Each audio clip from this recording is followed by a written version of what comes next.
light, power's gone, nothing's right. Cauldron cold, no more fire, potions fail, dreams expire. Spirits whisper, call me liar, in the dark, lost desire. Purchase card, echo loud, through the fog, through the shroud. Mystic force, once so proud, now just whispers in the crowd.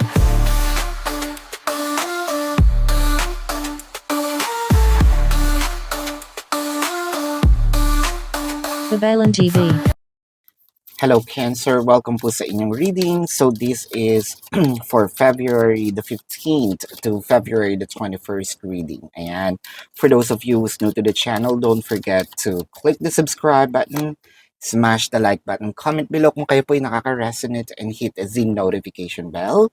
Ayan, kung gusto niyo po ng dalawang reading sa akin, inuna ko muna to, no, dito sa channel. Pero meron din po tayo doon, baka po bukas or sa isang araw, itong February the 15th to the 21st reading sa Babaylan TV. I want you to know that this is a general reading, so you may resonate with the entire, no, session, or baka konti lang po. Take what's only yours. Magsimula na tayo. Cancer, ang nakikita natin dito, meron kang inaantay, no, na sana magbago. Hopefully, no, na maayos. Siyempre, ang pagbabagong gusto nating ma-experience is something better, no? Pwedeng ito ay sa trabaho, pwedeng ito ay sa relationship when it comes to family, no? Sa kaibigan, no? Or pwede din sa finances. And syempre, the most of you are here for romantic. Again, this is general. So chances are, no, siguro when it comes to pagbabago sa trabaho, sana madagdagan na yung sahod, no? Sana maibigay na yung incentive, sana ma-promote naman ako, no? Or sana mailipat ako sa ibang location na gusto ko, pwedeng sa abroad, no? Kung sa buhay, family naman, no? Sana meron ng sumalo ng ibang mga bills, no? Yung mga utilities natin, sana hindi po palaging ako, no? Sana isa sa mga family members ko, maisip man lang na ako na ang magsha-shoulder ng internet, no? Or ako na ang magsha-shoulder ng ganito. Ayan. Or baka naman merong kaguluhan, no? Away sa lupa, usually. No? I'm just giving example na sana maayos na. No? Kung meron mang girian sa bawat pamilya or sa ibang pamilya, sana maayos na ito. No? Yun yung gusto. Kasi parang what you want in here is some peace of mind. No? Kung ito naman ay pera, nako, sana manalo ako sa loto, no? Usually. Kasi parang medyo burdensome, no? Itong mga nangyayari. Kung kaibigan naman, no? Sana makatagpo ako ng mga kaibigang totoo, no? Hindi yung pag-uusapan ako pag nakatalikod, no? Or sana magkaayos na rin kami, no? No, aking kaibigan. Kung mga crushes naman, sana naman mapansin ako. Or sana, no? Magkaroon ng reciprocation. Sana yung nararamdaman ko, maramdaman din niya, no?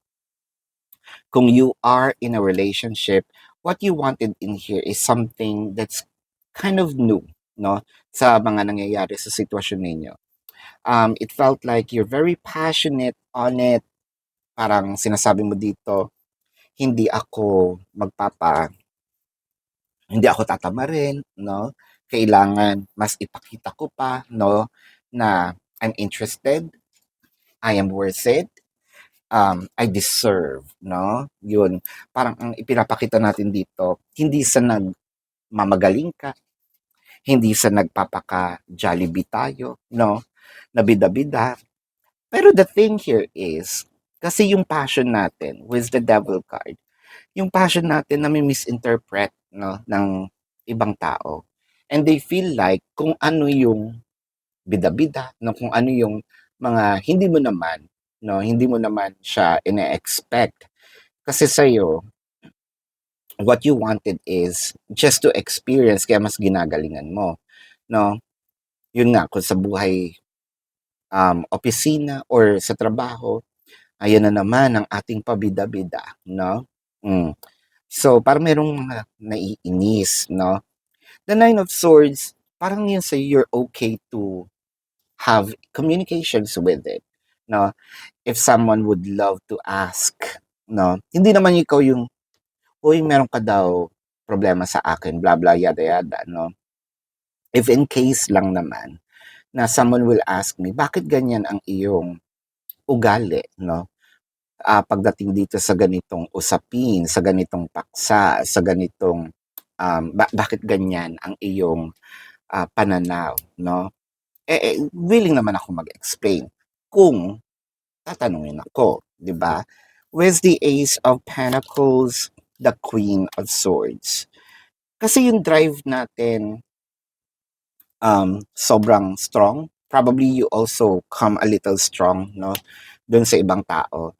So tayo ang palaging, so ang ating pangalan is, ang ating apelyido is Interpret, no? Pero tawag sa misinterpret. So parang feeling natin lagi tayong namamasama, no? Actually, di lang feeling. Kasi damang-dama mo na it shows, no? Parang ipinapakita, ipinapamukha. Hindi nila kasi makita yung passion, no? Siguro yun mga taong wala sila, no? Kung buhay crushes naman ito, baka sabihin, "Ay naku, natatakot ako diyan." Yun medyo nami-misinterpret ka pa rin, 'no? Nakakatakot kasi ang dami niya ng alam, 'no? Baka kasi naman sa sobrang pagba-browse natin, 5, 10 years ago, napuntahan mo na, 'no? Na-like mo pa, na-heart mo pa. Ayan, parang, "Ay, nag-stalk naman ito," 'no? Parang medyo nakakatakot, yung gano'n. So, hindi naman yun yung pakay mo. Ang pakay mo lang is, siguro you're just wondering, ano kaya yung ginagawa niya, 'no, mga 5 years ago, ano kaya itsura niya, 'no, dumaan din ba siya sa mga may pimples, 'no, payat ba siya dati, mukha din ba siyang butike, 'no, yung mga ganyan. Kasi pinagdaanan ko. So, I'm just wondering, ganyan na ba siya, 'no? Pinanganak na ba siyang, um, parang perpekto, 'no, sa iyong paningin? Kung ito'y buhay pag-ibig, which is um meron kayong mutual understanding, meron kayong, sabihin nating agreement ba. Alam mo, alam niya kayo, okay? Or may nangyayari sa inyo.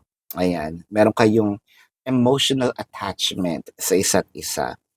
Para kasing sinasabi niya ang OA, no, na-OA yan siya. Siguro ang laging sinasabi, papel lang naman yan, no? Dapat practical tayo, bla bla bla, yada yada. Siguro ang nasa isip mo, yun nga kung practicality wise lang din ang pag-uusapan, um, siguro 'di ba mas okay para meron tayong conjugal, 'no, um, sabihin nating, ah, when it comes to law, 'no, sa batas natin, meron akong say. If in case may mangyari either sa'yo or sa akin, 'di ba, hindi yung, kasi kailangan po namin ano, ang magde-decide nito kaanak, 'no? Kung kasal, 'di ba, puwede ka mag-decide. Pero kung walang kasal, siguro ang sasabihin na most likely, puwede pong yung kamag-anak, 'no? Kung sino po yung available na kadugo. So yoon. Um, Practicality din in a way kasi instead na sana siguro maliligtas, 'no, lalong napatagal. So, nami-misinterpret, naiiba, 'no? Parang yung sa'yo, you have a good heart, pero ang interpretation nung kabila is parang parang sakin, sinasakal, 'no? Parang ayaw pakawalan, parang over ang reaction, 'yan. So, with the Devil card and the Ten of Swords, this is something that probably medyo hirap tayo na, um Kasi either hindi tayo nag-explain or hindi sila nagtatanong or hindi nila mag-gets. So, ang hirap na situation mo dahil palaging ikaw ang mali. So, nasa iyo palagi ang sisi. Nasa iyo ang pointing fingers, no? So, parang Nine of Swords and the Star. Dapat nga bang i-focus ko na lang yung sarili ko sa i-focus ko na lang yung attention ko sa sarili ko? Wag na nga ba ako makialam? Um, hayaan ko na lang, no? Siguro siguro kasi etong person mo, no, is merong sinabi sa buhay. So, baka kasi iniisip, ay naghahabol yan ng mana, naghahabol ng pera, no? Kasi pag kinasal nga din naman, may downfall din naman, no? At naghiwalay, ibig sabihin, meron na kayong, I mean, yung pag-aaring yun, hati na kayo. Unless, di ba, meron pa rin prenup. Napaka-controversial ng prenup na yan. I don't know. Alam niyo yan, no? Parang sa chismis sa mga artista. With the Seven of Swords.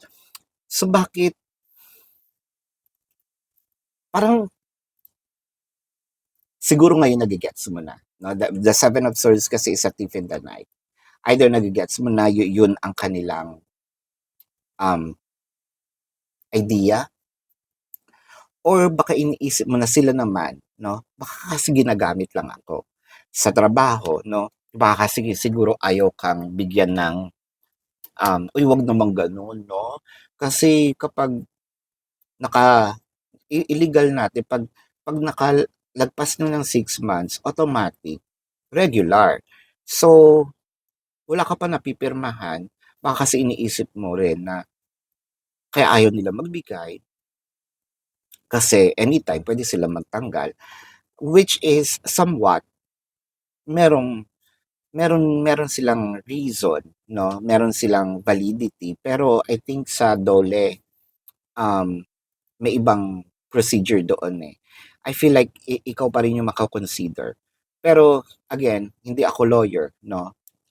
Wala tayo doon. So, tignan na lang natin if in case, 'di ba? Pero iniisip mo, no? Baka siguro kasi ayaw nila magbigay ng kontrata para makapagtanggal ng tao. Baka kasi din, no, for family, siguro um, ang iniisip nila kakamkamin ko 'to, no, may masama akong intention sa buhay. Finances naman, baka akala nila i-scam ko, which is gusto ko lang naman tumulong, no, yung ganyan. Buhay pag-ibig, yun nga. With the Seven of Swords and the Knight of Cups. So parang sa'yo, 'di bahala kayo mag-isip, no? So kung ganyan pala ang sistema, no, natin, di babagalan ko na lang, or medyo hindi ko ibibigay lahat, no? Kasi kailangan ko magtira sa sarili ko. Practicality wise, sabi mo nga, no? Sabi mo, 'di ba? Practicality wise, so magiging practical ako. So hindi ko ibibigay yung 100% ng puso ko. Magtitira ako ng para sa akin. Usually kasi, no, parang nagsimula ka, bigay todo. With the Four of Cups, parang feeling mo kasi dito, iniitsapwera, binabaliwala yung feelings natin. Somehow, because of the devil card in here, parang ganun nga yung lumalabas. With the Two of Cups. Pero ang nakakainis, kahit ganun pa man, no, hindi mo maiwasan na mahal ko eh. Mahal ko pa din. Kahit na naiinis ako, I'm staying. Kahit na ganun yung tingin nila sa akin, baka somehow, someday, no, um, yung perception nila magbabago, no? With the Nine of Pentacles, hopefully, yun nga iniisip mo, yun yung wini-wish mo, hopefully magbago nga ito, no, yung kanilang perception sa'yo. With the Five of Swords, this may take a little while, no, para mangyari itong mga manifestations natin. Pero Five of Swords kasi, it may be that you're losing or it may be that you're winning. Pero ang nakikita ko naman kasi dito is the Two of Cups, no? Halos malapit siya doon sa Five of Swords, which parang sinasabi is mag-ano lang tayo, stretch natin yung patience, mag-antay pa ng konti. no? So, let's get some other cards here. Cancer, gusto ko lang ipaalala sa inyo na dun po sa ating kabilang channel na Babaylan TV, no? Nagla-live po tayo diyan. So, pwede kayong magtanong, no? Doon sa live sessions. Kung hindi nyo po naaabutan, pwede naman kayo magtanong dito sa ating comment section as long as yung question po is answerable by yes or no, no? Kung hindi kayo nakaka-resonate dito, baka nandun po sa kabilang channel, Babaylan TV, no? Ang inyong reading. So, kung hindi po kayo masasatisfy sa yes or no na sagot, dumiretso na po kayo dun sa ating website, no? Sa description po ng video na ito, sa website po natin, sa description box may link. Click nyo lang yon, makikita nyo po yung question form, amount per question, yung name, no? Number, QR code for your reference. Ayan. Please take advantage of the 4 questions plus 1 kasi discounted po yun. And if you want to book a private reading, nandun din po siya. No? So, Cancer, I think that this is your emotion. Will you help me? Will you help me fix this issue? Will you help me to help yourself, no? To understand. Will you help me kung saan merong disconnect at ipaliwanag sa akin para at least, no, ma-deliver ko ng maayos, no? At wala tayong gulo, 'di ba? Will you help me kung saan ka ba naiinis, no? Para at least maipaliwanag ko para we are on the same page. Because ang gusto mo dito is harmony, 'di ba? Let's get some message from the universe. Sit in silence for a moment and listen. The answers you have been seeking are finally coming to you.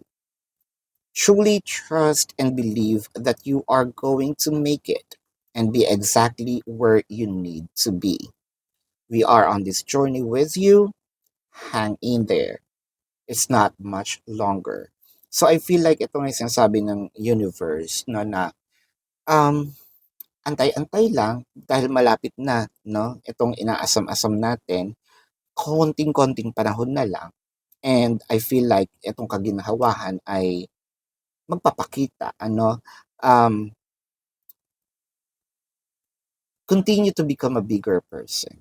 Ayun, dahil ang nakikita natin dito ay andyan na siya, no? Parating na. Andyan na siya. Ayan, para nakakatakot naman yan. Tingnan natin ang zodiac sign ng inyong person or those people involved, no? This may be their sun sign or a placement in their chart. I am seeing Taurus, Cancer, Leo, Virgo, Sagittarius, Pisces, Scorpio, Aquarius, Capricorn. Yan. Yan. So this is your reading. Love and light to you. Namaste. See you po sa susunod na readings. Goodbye. You want the best of my heart, you just